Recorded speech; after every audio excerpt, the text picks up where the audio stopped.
Welcome to the first episode of Twins Turbo.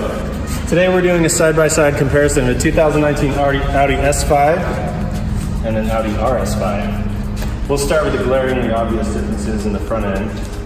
This is a way more aggressive setup, larger intakes, more aggressive lip, splitter. Lights are the same. Yep, I got this magic vent, fender vent here.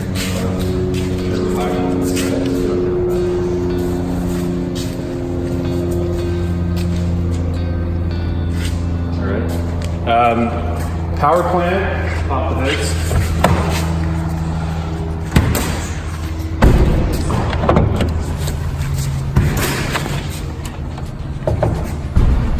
Something under there. Ooh, stuck's here.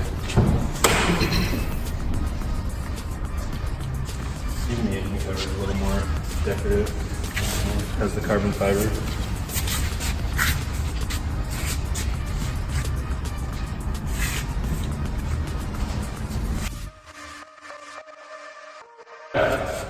This year they came out with the it's the twin turbo V6 2.9 liter, posting an impressive 444 horsepower, which is 6 less than last year's outgoing V8. But the real improvement was the torque, going from 317 foot-pounds to 443. And you can feel it when you drive it. Super smooth transmission, shifts flawlessly. You can hardly even feel it. It drives like a dream. This bad boy here. I don't know what the specs are. Not as fast. It's 349 horsepower. So 349. Yeah, what's the torque? 369 torque. 0 to 16 torque. So we'll put that to the test a little later. Okay. Let's start with look at the packages. The wheels are. I love the wheels on this car.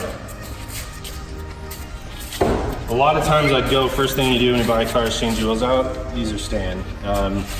We'll talk also about the brakes. Now, these have the ceramic brakes. They're awesome for stopping if you like to go to the track a lot, but keep in mind this is where it hits your pocketbook. Some dealerships charge $5 grand per rotor replace. That means you're at 10 grand for a brake job, and they go out about 40,000 miles. So factor that in the cost of the car, that you're gonna spend probably an extra 20, 30 grand in brakes over the life of the car. The tires are a little bit wider. These are 275. I think these are a 245. So definitely wider tires, and these just like a Civic wheel. It's just a base. These would go first. Body styles. This is the Sportback, so it's a 4-door hatchback. This is the 2-door coupe. I kind of like the 4-door. It's nice. You can't fit. I probably couldn't fit in the back seat. I haven't tried it. So this also has, I think, where you touch the trunk of your foot or something. It's supposed to have any poppy trunk. I just never get it to work. You just burn your shin on the exhaust. Oh, there we go. So very roomy. The seats fold down. You can fit a ton of room, and this got a huge cargo area.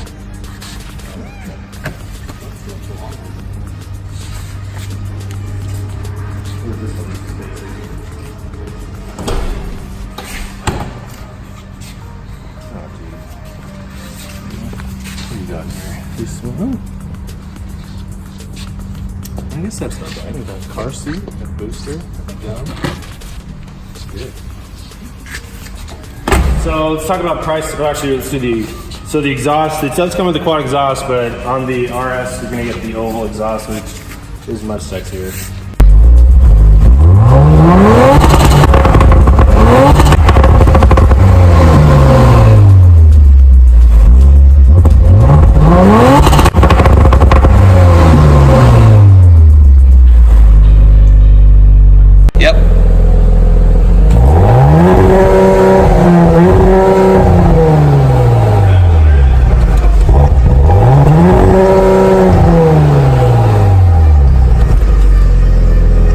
The inside, some obvious difference. The steering wheel very sporty with the flat bottom. For the reason they do that is so taller guys can get past the steering wheel with their legs. So thanks, Audi.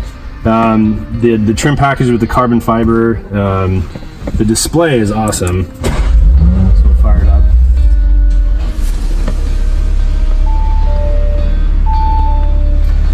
Now, if you get lost a lot, one of the cool features about this is you have the double nav screen. So by selecting down here, you can bring up your navigation on this side. And from the wheel, we can go to full navigation. Never get lost in this car.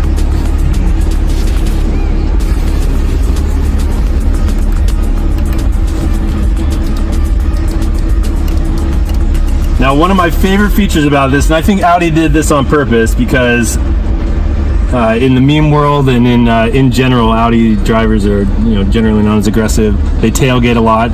So Audi, in order to protect the reputation of their clients, decided to have this driver assistance, which when you're following tells you exactly what a safe following distance would be in seconds. So on average, the safe following distance is 2 seconds. This will tell you by seconds when you're following, and I just think that's hilarious. That's exactly why they did it too. It has your power and torque. Displays always on. You can change and customize the display. I don't think you can get those online. Switch between. Oh, look at that driver assistance. Really. It also has pre-sense collision, so if you're coming up on someone quick, it'll flash this red triangle alert at you and tell you're about to hit somebody. But if you drive aggressively, it goes off a lot. Yeah, it goes up on the heads up. Yeah. Difference too. Does that have heads up? No. Okay, so you're gonna get the heads up display on the RS as well. Cool. We talked about this in the last video, but we might as well show you how to get it in launch mode. If you're driving the vehicle, you can select the drive either through the main screen or through this button here. If you go to dynamic, that's automatically going to put it in sport mode, tighten up the steering, increase the, you guys, if you can hear it, Hear the engine round. the notes on the exhaust, got a little more aggressive. Let's see. It even increases the RPMs to like 1 instead of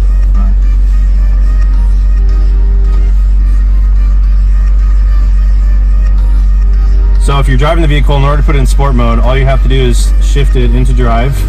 Now we know that we're in sport mode here, and then we're going to turn off the traction control. And the way you activate the launch mode is you're going to switch to the brake to your left foot. You're going to slam on the gas with your right foot, and the RPMs will increase to about 3,500. And as soon as it does that, you can release the brake with your left foot, and it will launch you. I mean, it's pretty impressive. We're going to do that a couple times, but it sucks you back in your seat.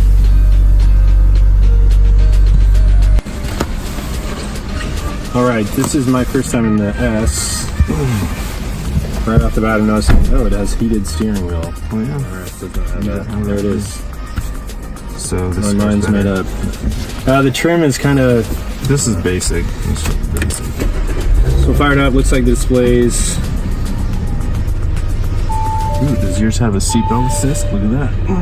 That's for coops. I guess you don't, unless you can go through and you probably go through and change, customize the. No, it doesn't go over there. Set the auto start off. The steering wheel's not as fun. Yeah, the seats are a little different. These have suede.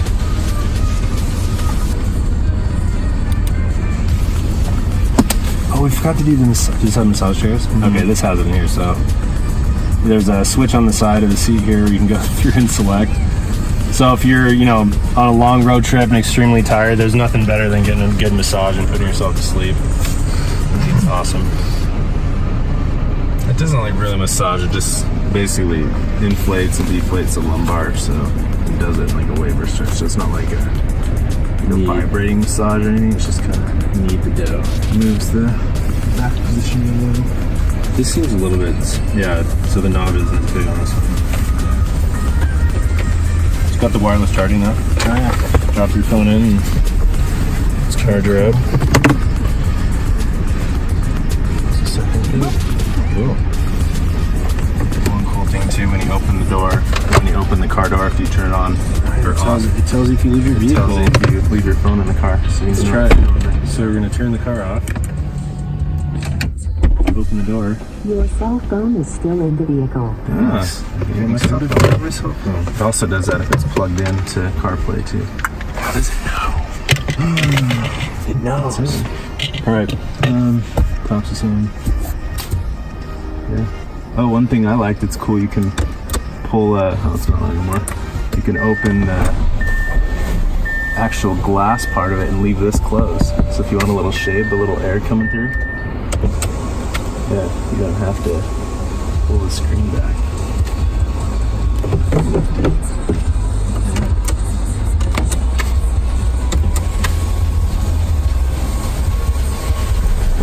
You can kill it. I think there's a way to go through settings. We'll talk about the sticker price. So this one starts off the bat at $5,000 more 52.4. than the S5. Yeah, about 52.4 starting off and 75 grand. This one, the way it sits, so with the brakes, is about 89 grand. So you're looking 90 plus out the door for this car. Is it worth it? We'll see. We'll drive and see.